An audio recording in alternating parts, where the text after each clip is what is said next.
4 वर्ष में और 150 जिलों में बनेंगे सहकारी बैंक, अमित शाह बोले। चुनाव से पहले 50% वृद्धि का लक्ष्य। केंद्रीय गृह एवं सहकारिता मंत्री अमित शाह ने देश की संपूर्ण तरक्की के लिए सहकारी बैंकों से आगे आने का आग्रह किया। कहा कि अभी देश के 300 जिलों में सहकारी बैंक हैं। चुनाव में जाने से पहले इसमें 50% की वृद्धि करनी है। अमित शाह मंगलवार को भारत मंडपम में राष्ट्रीय राज्य सहकारी बैंक महासंघ लिमिटेड के हीरक जयंती समारोह व ग्रामीण सहकारी बैंकों की राष्ट्रीय बैठक को संबोधित कर रहे थे।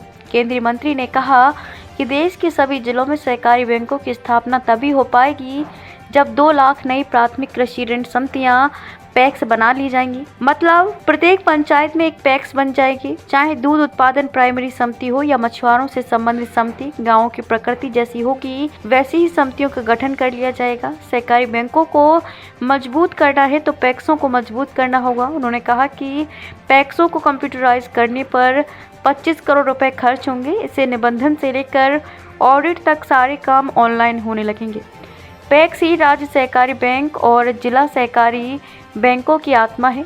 अगर सहकारी बैंकों को मजबूत करना है तो पैक्सों को मजबूत करना होगा। इसके लिए पैक्सों को नई तकनीक के लिए तैयार किया जा रहा है। सहकारी बैंकों ने कृषि एवं गांवों को मजबूत करने में बड़ी भूमिका निभाई। अमित शाह ने कहा कि सहकारी बैंकों का निरंतर आधुनिकीकरण और कार्य क्षमता का विकास हो रहा है। सहकारी व्यवस्था ने पूरे देश के किसानों कृषि में नई जान फूंकी है। सहकारी बैंकों ने जल प्रबंधन से लेकर कृषि एवं गांवों को मजबूत करने में बड़ी भूमिका निभाई है। हमारा देश सहकार से समृद्धि और समृद्धि से संपूर्णता की ओर जा रहा है। अलग मंत्रालय की स्थापना का उद्देश्य भी यही है। सहकारिता मंत्री ने कहा कि सरकार का लक्ष्य वर्ष 2027 तक तीसरी अर्थव्यवस्था को प्राप्त कर लेना है। अगले 5 वर्ष सहकारिता क्षेत्र के लिए महत्वपूर्ण होने जा रहा है। सरकार गरीब, दलित, आदिवासी और महिला का सम विकास चाहती है। सरकार ने करके दिखाया भी है। सहकारी क्षेत्र में इफको, क्रबको और अमूल जैसी संस्थाओं ने बड़ी उपलब्धियां प्राप्त की हैं। राज्य की हर समस्या स्टेट कोऑपरेटिव बैंक की होनी चाहिए। अमित शाह ने पैक्सों के दायित्व का भी जिक्र किया और कहा कि सहकारिता के भाव को